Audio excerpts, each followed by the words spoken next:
So West Virginia University has joined the Coursera consortium, and basically the courses, which I actually sat in on one last summer on data science, and typically you do it sort of like this, so there are different ways you can do it. I've actually ordered a pad so I can write and project it. I think that's going to work better than trying to project the iPad because we have network issues. That has to do with university restrictions on sort of unauthorized routers. But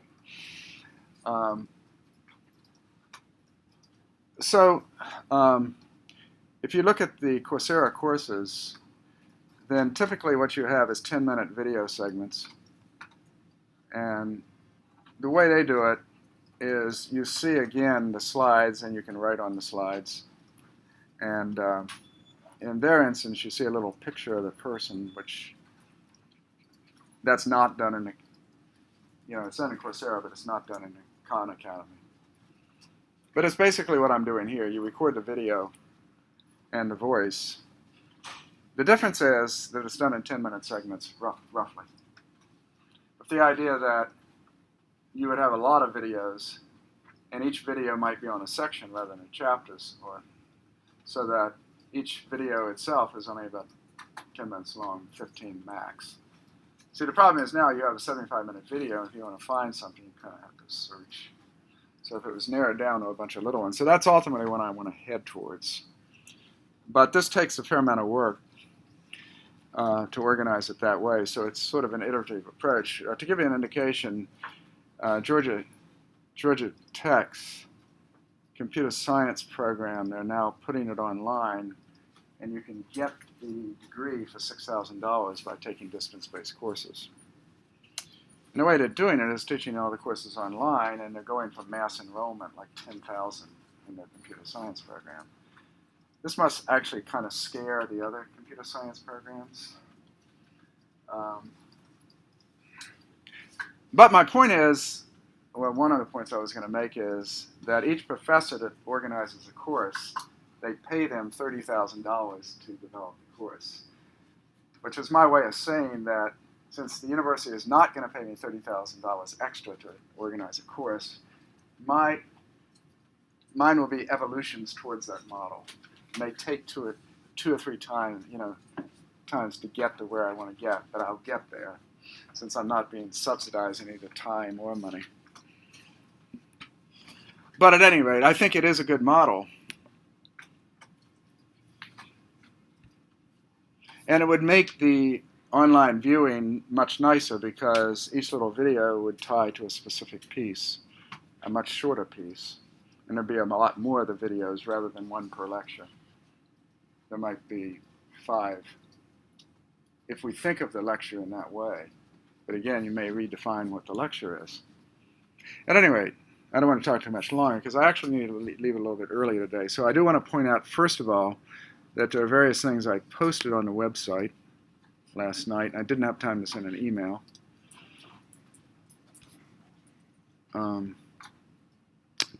So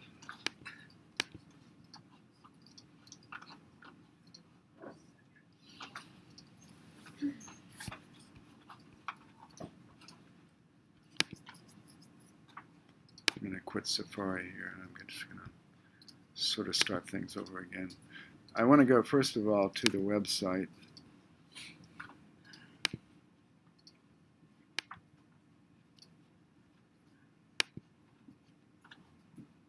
And in particular, the schedule. So I've kind of updated things, and in particular, notice that the assignment is actually given, and that assignment is now in our Markdown. And basically, you may or may not need it. You may want R code in this first example. You may just explain that, but you may want to put R code. And if you do, just use a regular tick mark notation to do that. But I just sort of indicated that in most of these, you're going to need some R code, and you may need.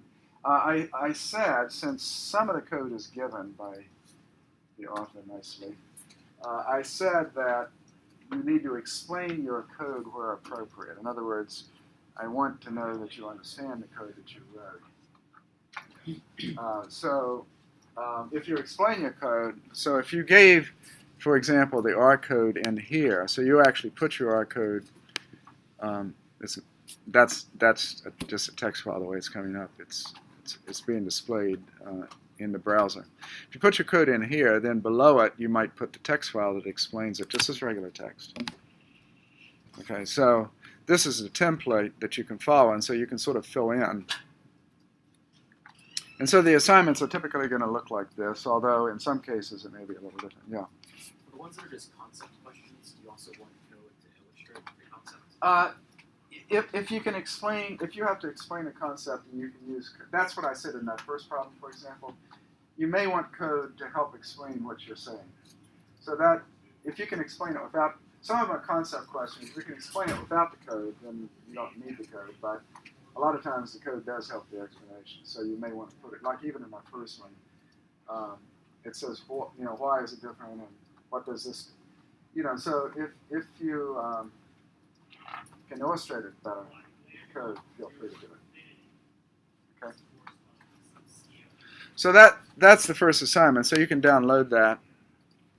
I should have not done that. I should have just and then I've sort of updated the lectures and the notes and so forth. So this C2S7 notes are actually, I think, sub 7, 8, 9, and 10, and then 11 is actually the rest of the book. Although there's nothing, I'm going to actually add something on graphics at the end. So if you actually look, for example,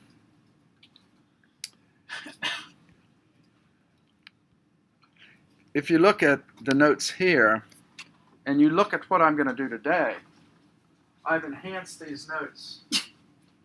So what you're downloading is already out of date. Because as I go through the material, I'm now trying to put in some of my comments into those notes, just like you'll do for the homework problem. And so periodically I'm going to say, I've uploaded a new version of this, I'll say C2S7. There's a new version, download the new version. So there is actually a new version, which I'll post. I'm still sort of working on it. This is what takes time.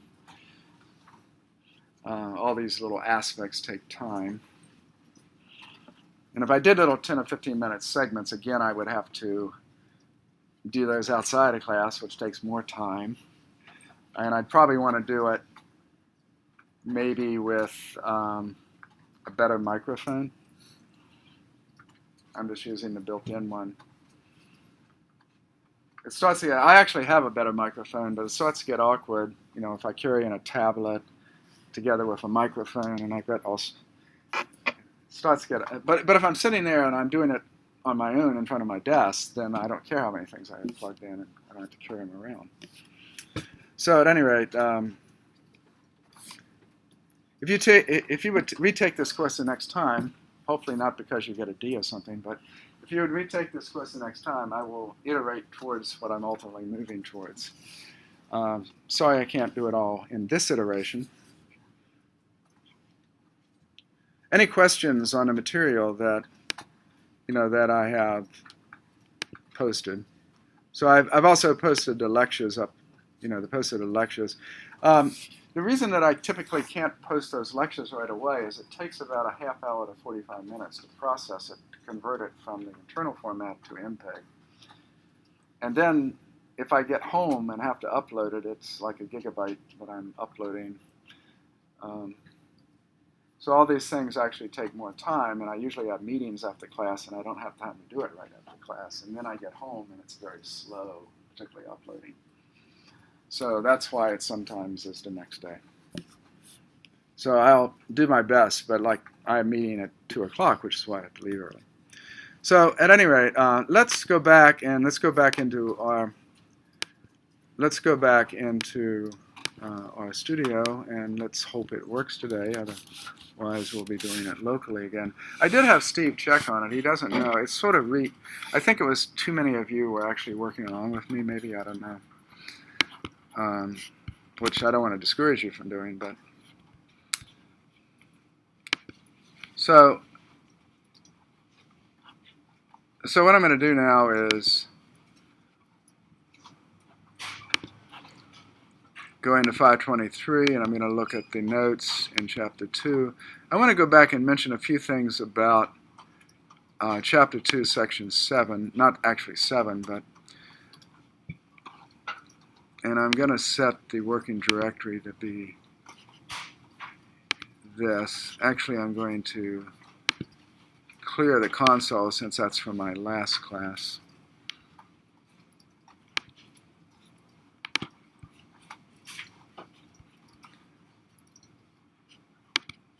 Let me do this again. I want to make sure I'm in the right spot.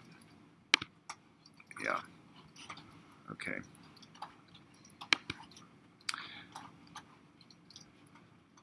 I wanted to go back and talk about a couple ideas that I kind of went over pretty quickly.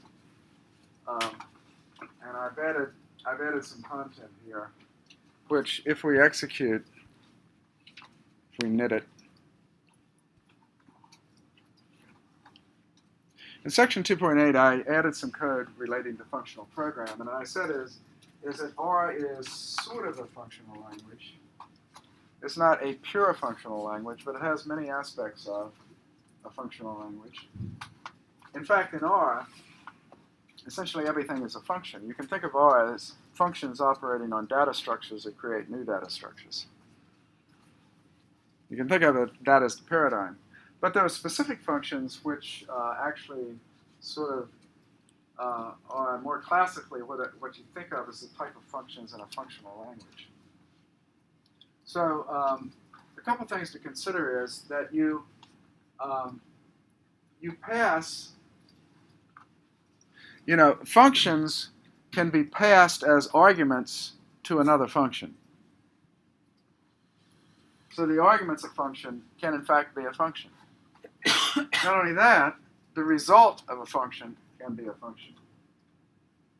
Now that actually turns out to be very powerful. I don't know if we'll get to it today, but in statistics there's a concept of maximum likelihood.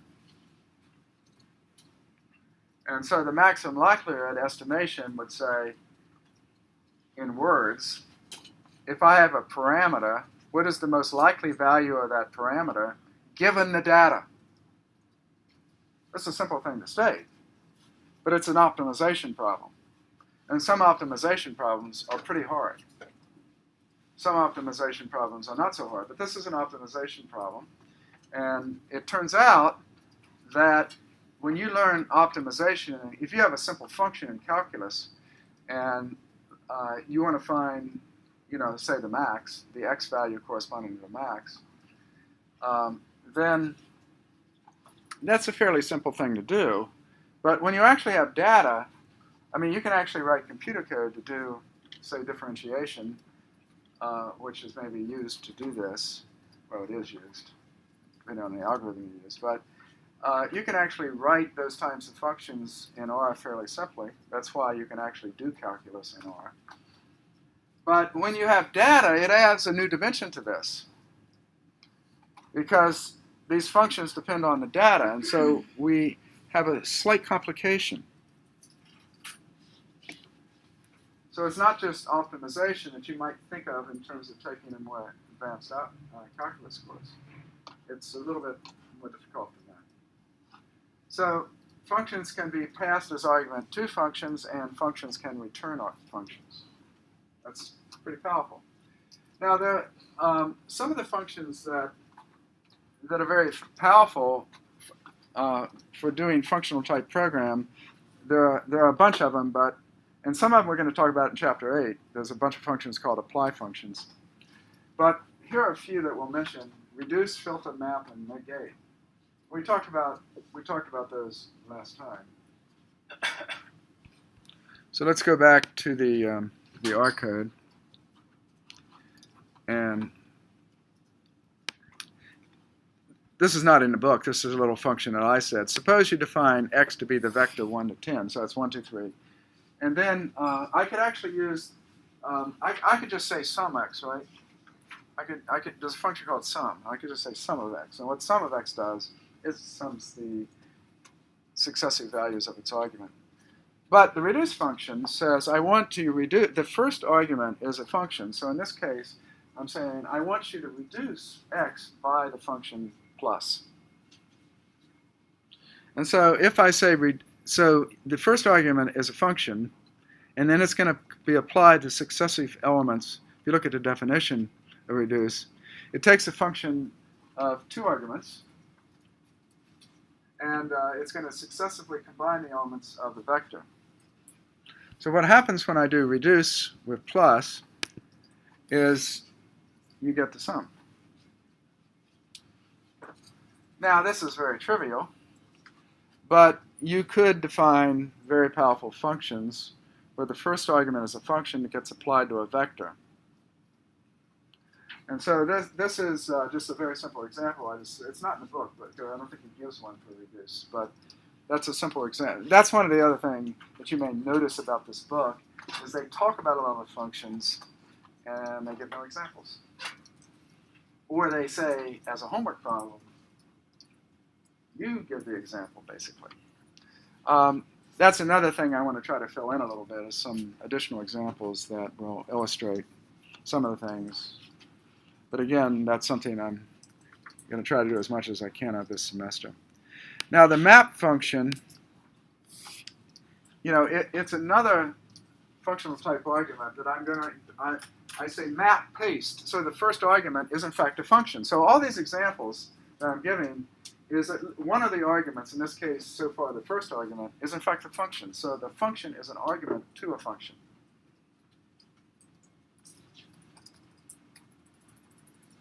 Now I had to put plus, the plus, I had to put in quotes. That's a built-in function. And we talked about that previously. It would try to evaluate that plus, and it would actually return the value of the plus, not actually apply the plus. So we had to put it in quotes. But I don't have to put paste in quotes.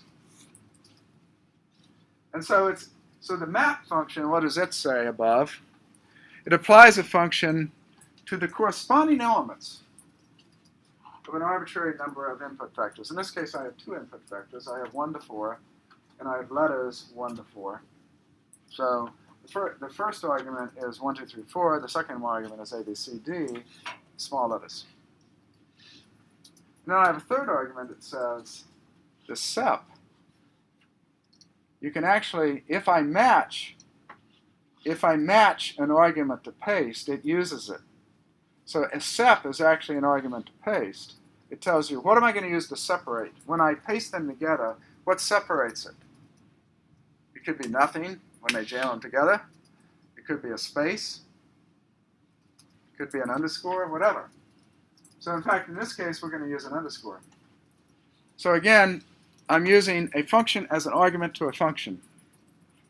In this case, I'm going to use paste, and it's going to operate on, in other words, it's going to take A and paste it with 1, B and paste it to 2, and so forth. So if I do this, you can see what we get, and this actually returns a list. You can see it's a list of components.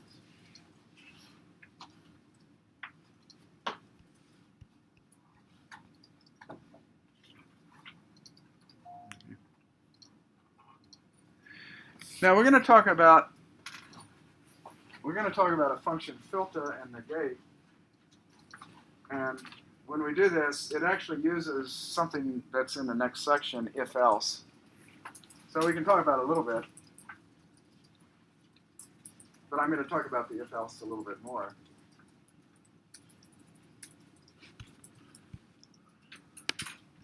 Set seed means that the seed is set, so if I redo this again, I get the same random numbers. In this case, random normal. So I'm going to get 1,000. Now we've done this before. But let me talk about if else, and then give this a review. I have a logical expression as the first argument. So I have a test, and then I have sort of a yes outcome and a no outcome. So the test creates logicals.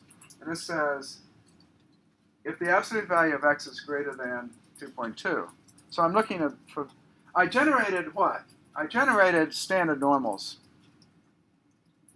Standard normals are normal distributions that have a mean of 0 and a variance of 1. By default, when I use R norm, it's standard normal, meaning a mean of 0 and a variance is 1. And so if that's true, then plus or minus 2 standard deviations should contain about 95% of the data, so there'll be about 5% beyond it. If I use 2.2, it's going to have smaller than 5% outside the limits. So you're going to have an occasional NA. Not too occasional, but if you actually compute the probability that the standard normal is greater than to the 2.2 on each tail in the tails, because it's the absolute value, then I get a certain proportion of my x's in the long run that will be NAs, because I test it, and it's either true, which if it's true, meaning it's in the tails. If it's in the tails, I get an NA. And it'll be a relatively small number, but there'll be some. And if it's not in the tails, if it's in the middle of the distribution, it gets its actual value. Okay? So this would be a way you could eliminate outliers. So now 2.2 is too small, but if you said, if I say, what is the probability that a standard normal is greater than equal is greater than equal to 3 in absolute value. Well, now we're talking about 3 standard deviations on each side. That's about 99.7. So there's only about 0.3% of probability that we're in the tails when I use 3. So in this case, if I would have used 3 or something bigger than 2.2, I would have gotten very few of them. And suppose you wanted to remove those outliers, this would be a way to do it. So if I execute this, and then if I look at X, you can see there are NAs kind of spread around through it, right? There are actually 1,000 of these. So the question is how do you remove it? Well, one way to remove it, you learned previously was subsetting. So that if I look at Y, there are 373 in this case. And where does it start? Yeah, it starts here. There are no NAs in that. Now, how did I remove it? As a subscript, is.NA is a function that says, is it an NA? True or false? If it's NA means not available, missing. So if it's an NA, you get a true.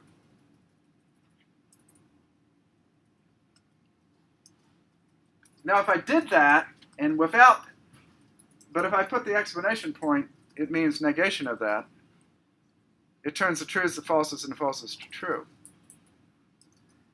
And if I didn't do that, I'd eliminate the middle of the data and leave the outliers. Now, you may want to do that. You may want to actually look at the outliers, in which case you wouldn't put that explanation points, and then it would let you look at the outliers or look at the extreme values. But in this case, we want to eliminate them. So this is one way we could do it. Not is in a. So if I do that and subset that, I'm going to get falses for the extreme values and delete them, because the true values will be the ones that are in the middle. But I also could have done that with filter. Filter, if you look at the definition of filter, it extracts the element of the conditional on a logical function. Well, one of the logical functions is negate, which creates a negation of a given function. So I'm going to negate is.NA, and I'm going to filter the negative is.NA with X. It does exactly the same thing. And the way to test it, now I test it all, are they all equal? And the answer is true. Y and Y2 are the same. They both eliminated those extreme values. They both eliminated the NAs. Okay, so those are nice little functions. In Chapter 8, we're going to talk about the apply functions. The apply functions are extremely powerful. And in R, the apply functions often provide the basis of parallel computing. So people will say, well, R is pretty slow. But yet, they're doing something like a simulation, which is trivially parallel. And let's suppose that you have a desktop machine that has 8 cores. It is absolutely trivial in R to parallelize almost any problem, particularly if it's trivially parallel. A simulation, essentially by definition, is trivially parallel. And so therefore, you can be doing these in parallel, and what might have taken 8 hours you can do in maybe, there's a little overhead, not much. So maybe it's going to take you an hour and 15 minutes instead of 8 hours. At any rate. So, any questions so far? I want to talk now about writing functions a little bit more. So when I write a function, and by the way, I kind of glossed over what the syntax is. There's a keyword function, and I usually assign it to a symbol. I name the function, so there's a symbol which is bound to the function definition. The way I define a function, as I said, I typically bind it to a symbol by naming the function. But there's a function keyword, and then in parentheses you have the formal arguments to the function. And then you have an expression or a group of expressions. So if you look at this in a slightly better format,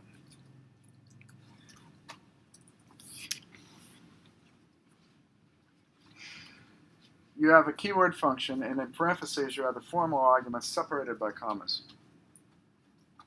Then you have an expression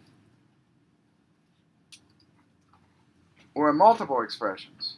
But if it's multiple expressions, you enclose them in braces. There is no end of line. There's no like semicolon that ends a line in R. Now this can create some problems if you're not careful. There's an if statement I'll talk about, and I'll come back to this point when I do talk about the if statement. But if I have multiple expressions, which unless it's a very simple function, you have more than one expression. You start with a left curly brace and end with a right curly brace. Okay. Now a function, what does it return? If it's a function, it returns something. What? What does it return? Well, there's actually a function return. And so if I have a function, within it I can say return, and it returns whatever you say as the argument of the return function. Or it returns the value of the last expression.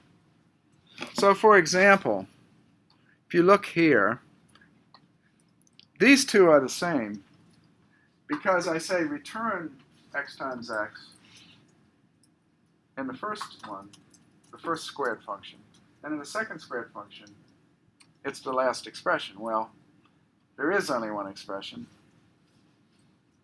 So sometimes you need to return something that's not necessarily the last expression. So if I go back to this, and if I define the function here, and SQ1, of 1:2,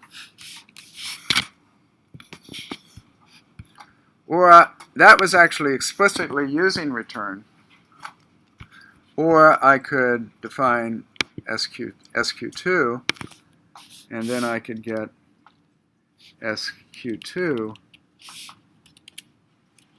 looks, and that gives the same result. Yeah. Is there any overhead saved by not using the return? Well, yes, and yes and no. You can byte level compile R, and if you do that, once you've compiled it, there's probably no difference. But given the fact that it's interpreted, if you do it at the command line, and this is an interpreted language at the command line, then it has to evaluate return. It's slightly more overhead, but it would be pretty minimal.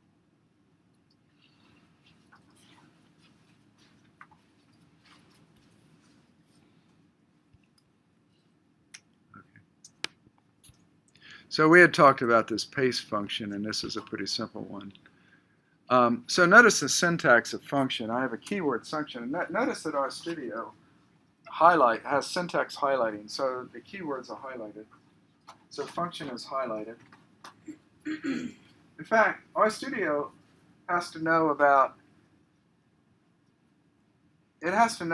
how to highlight from two different languages, Markdown and R. So you actually need two parsers. You need, in order to do syntax highlighting here, R needs to know the syntax of Markdown, and it also needs to know the syntax of R.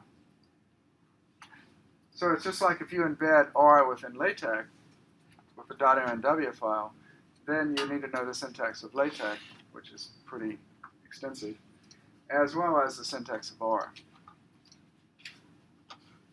Believe it or not, there's another environment written in Java that allows you to embed both SAS code and R code in the same. So therefore, you would have to know the syntax of SAS, R, and LaTeX. So here's another function which, again, just paste the caret on, I have a function of x, and it pastes the caret on. So you can try that with some examples I think I did last time. And finally, I want to talk a little bit about more flow control, because the book, again, doesn't talk about everything. If I have a vector or list, I might want to iterate over the elements of that vector or the elements of the list. Now the list, the elements can be rather complex. And so if I want to iterate over the values of a vector or the values of a list, then that's called iteration. But another way that we can do this is recursion.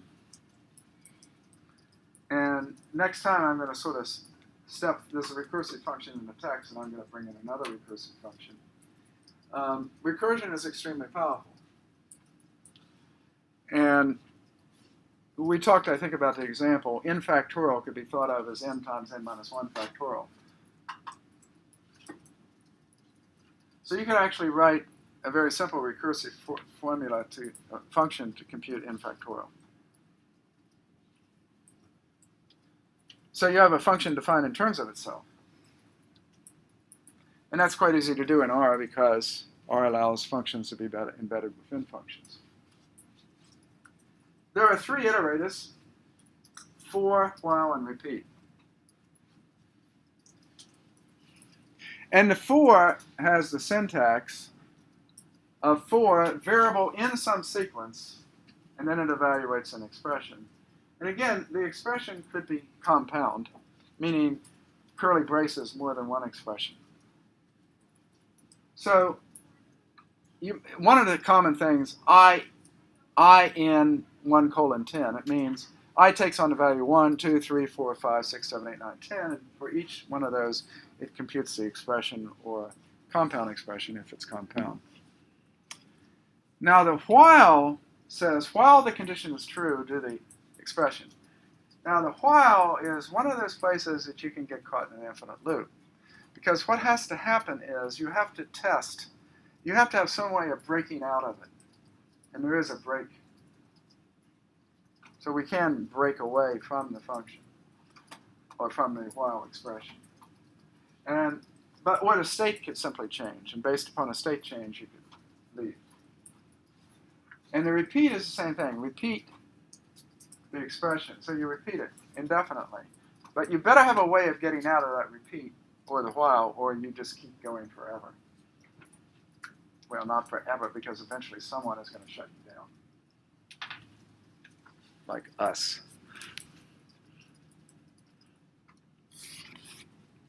So var is actually a dummy variable.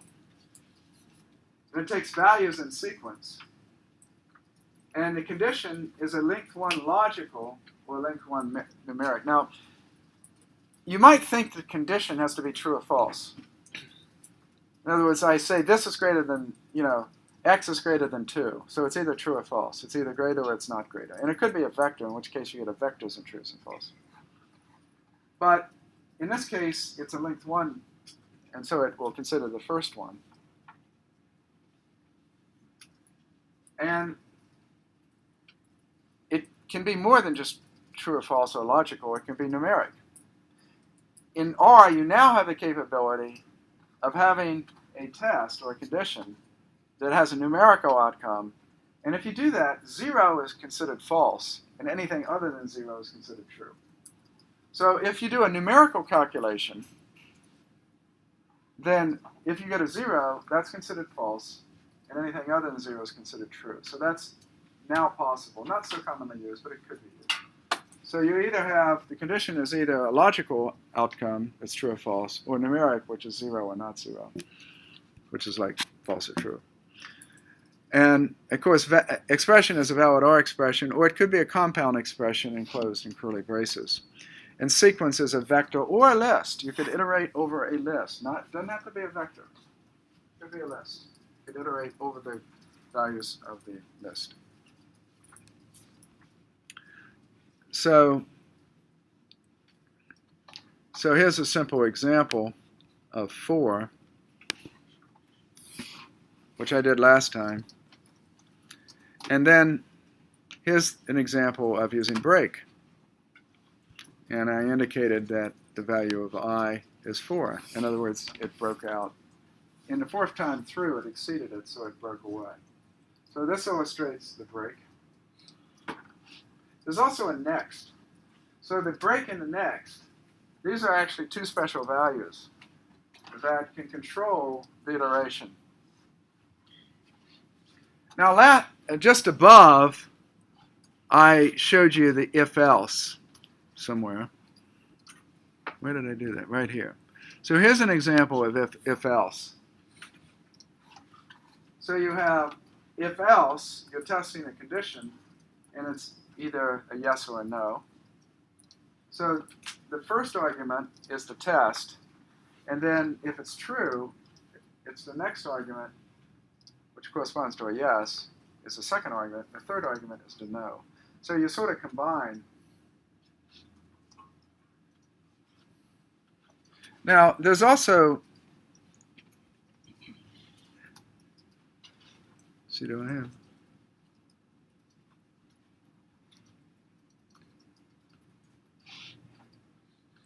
I need to add a little more text here because there's also, besides the if-else, there's also an if statement. And I'm going to actually add some code for that because I don't think he gives any examples for the if statement.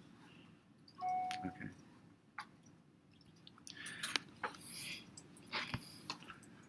So now let's look at conditionals a minute. We were looking at iterators. Iterators are extremely important. For a while, and repeat. Those are the iterators. But we also have conditionals. And the 3 conditionals are if, if-else, and switch. Now I need to put an example for if in here. If condition, meaning we do a test, and then if it's true, you do expression 1, else do expression 2. But you don't need the else.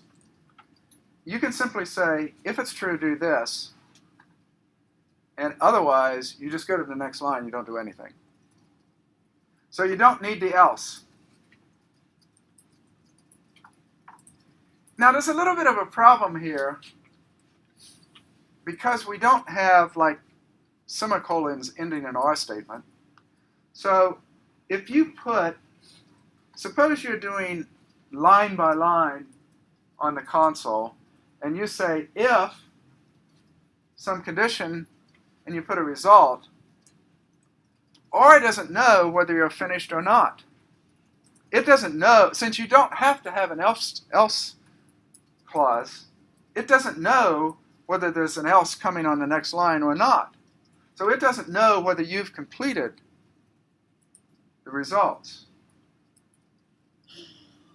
So it's something you have to be careful. And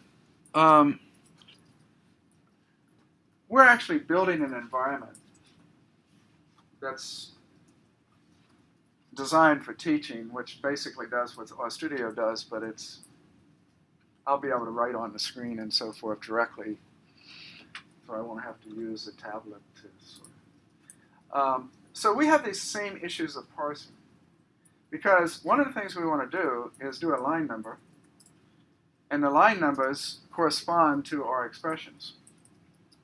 So we have to write parsers for R, not only to syntax highlight, but determine how you number the lines.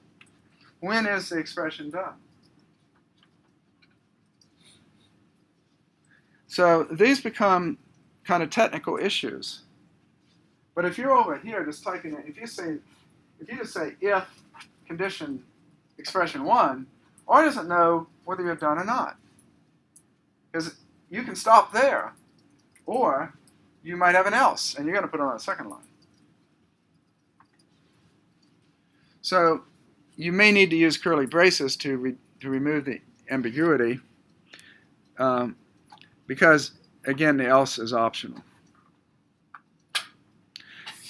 And I'll have an example I'll add to this when I post it, there will be an example of the if. There's an example above with the if else, which is the next one. And I say, if else takes 3 parameters, test yes and no. Yes and no can take replicate values to be the same length as test. Okay. Now the example I gave last time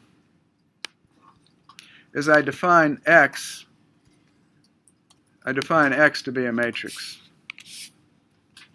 And then I said if else. Now first of all, notice that if else returns the same data. It keeps the attributes. So it kept the fact that X is a matrix. So if else operated on it and kept the matrix structure. So it tests when X is 1, it returns a 1. But then for the second one, then it's actually going to use, for the second one, it's actually going to use the second one over here because it's in the second position. And then it's going to use the third one. Well, then it recycles. So it does 11 and 12. So it does the 1, then 11, then 12. Then it recycles. So it does 10, 11, and 12. It's doing it by column because remember, by default, you do things by columns. So that actually works.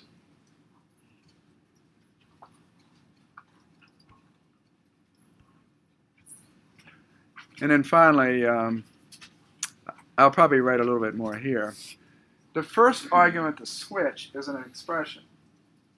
And additional arguments can be named or not. But you don't have to name additional arguments. And in fact, the homework problem relates to this.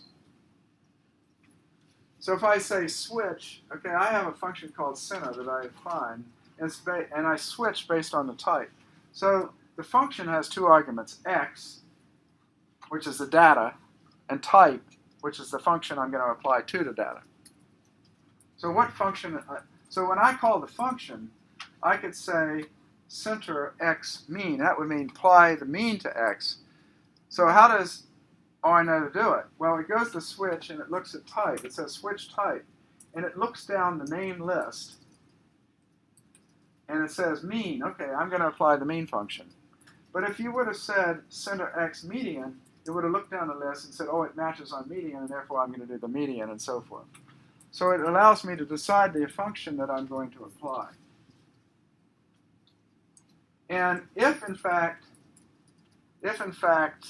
it doesn't match anything, it will use an unnamed function if you have it. The rules are a little bit more complicated than that, so you might want to read the text, and I may put a little more information in that header. At any rate, again, I can define the function. So I want you to look at the syntax of that function. I have function, 2 arguments separated by commas, x, comma, type. Those are the 2 formal arguments that I'm going to pass to it. And then the body of the function is a single switch statement. But that switch statement actually,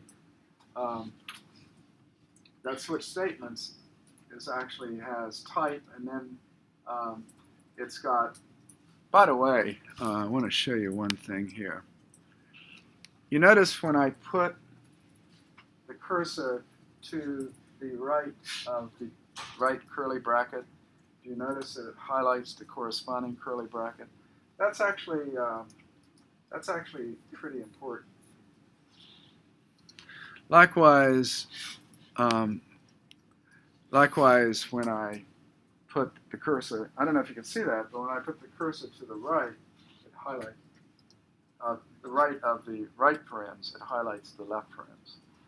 That's actually pretty useful when you're programming, because you have to be consistent in the left parens and the right parens. You have to have matching pairs, and so if you're missing one, which happens if you have fairly complex expressions, you notice that the trim mean is a function that has 2 arguments, but by default we're going to use trim equals 1. You could have actually passed the amount of trim. You could have passed another parameter t, which would be the amount of trimming, as a 3rd argument to the function if you wanted to. Okay. So if I actually run this, I create what's called a function closure, and then I'm going to run it randomly generate a Cauchy, and then I'm going to call each of those 3. So the switch function is pretty powerful.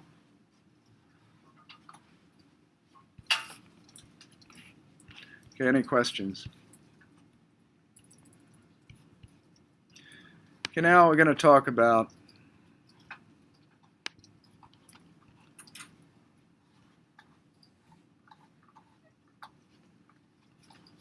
this file.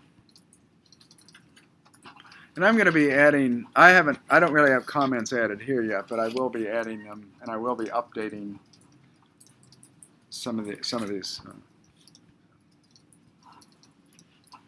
Okay. I'm going to skip 2.11 right now, and it's on exception handling. I'm going to come back to that. I'm going to skip down to, if you get deep into programming, that becomes important, but perhaps one of the most important topics in R is how the things get evaluated in R.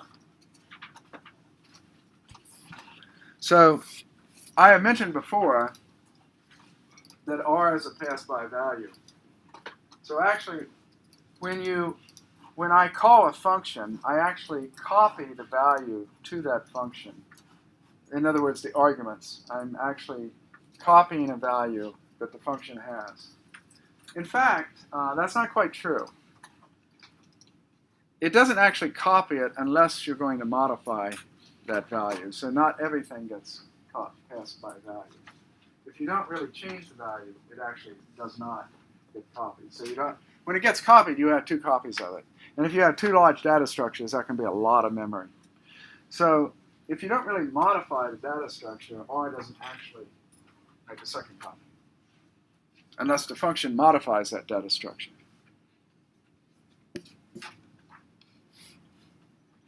So if you pass it a large data set and it just uses it and creates something else, it doesn't need a separate copy. On the other hand, if I remove missing values and modify the data set, it would need an extra copy. So with that caveat, so if you type in something pretty simple, like 1 plus 10, that looks simple enough, right?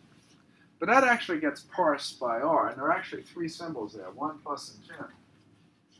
1 gets evaluated to 1. You can think of it as a value. 10 gets evaluated as 10. But what about plus? What happens to plus? It's a symbol. What's its value?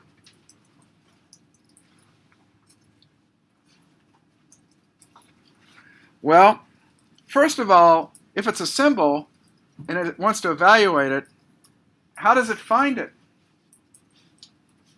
It finds it in the search path.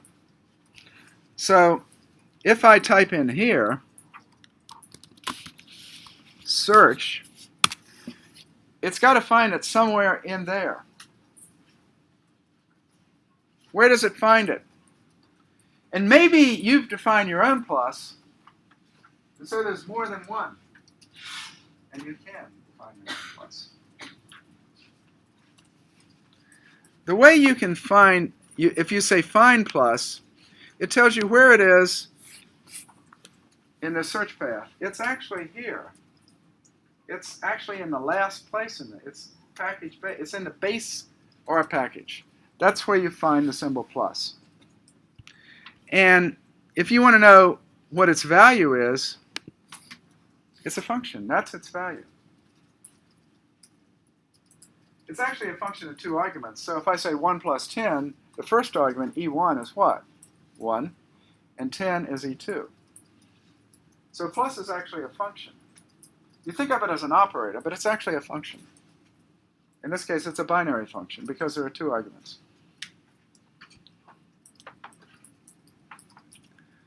Okay. What about if you have a function you've written and you attach a package someone else wrote and your function has exactly the same name? I don't know what people called their function, so that I attach a package with the library function. I don't know what they called their functions, and I've maybe written a package, and I have certain functions, so I've just defined functions during my session. Then if I said find, it would tell me all instances, not just the one I wrote, but any other instance of that function. I would know exactly where you would find it. What does R use? When it evaluates, it cycles down through this path from the search, and it uses the first one it comes to, with a caveat. When I'm searching for something that has a type, and if it doesn't have the right type, it continues on.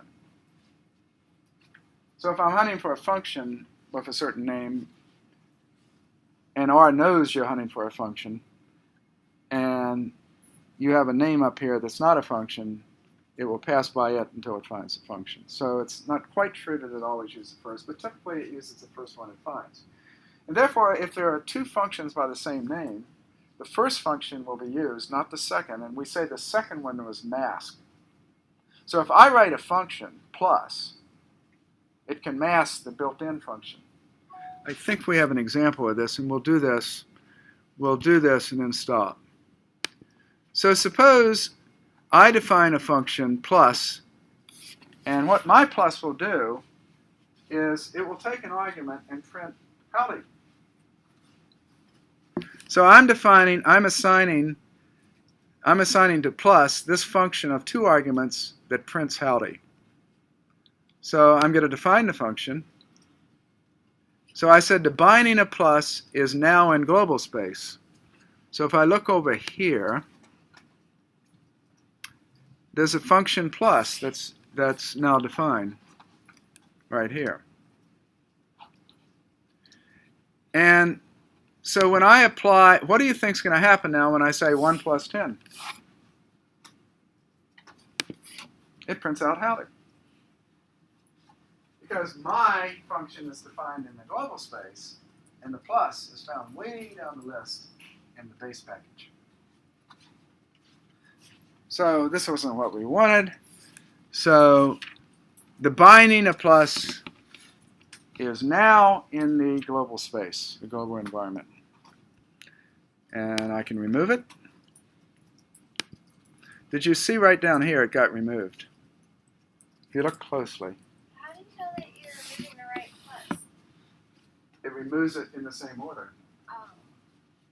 It's the first one it finds, which is the one in the global space. It always looks in the global space first. I defined a function in the global space, which overrode the plus in the base package. When I removed it, again, it searched the same path, and it removed the one in the global space that it found first. Can you remove the class in the built-in function? You know, I've never tried to. You mean if I said remove plus again? Yeah. You know, I've never tried to do that. I don't know if it lets you do that because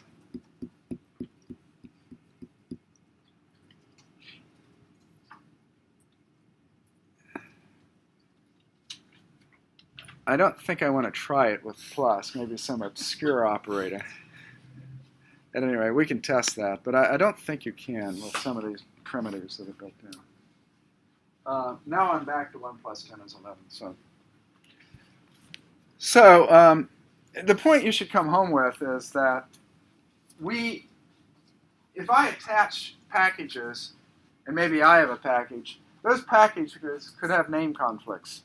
Certain names that in one package are the same as names in another package, and therefore you need a concept called namespaces.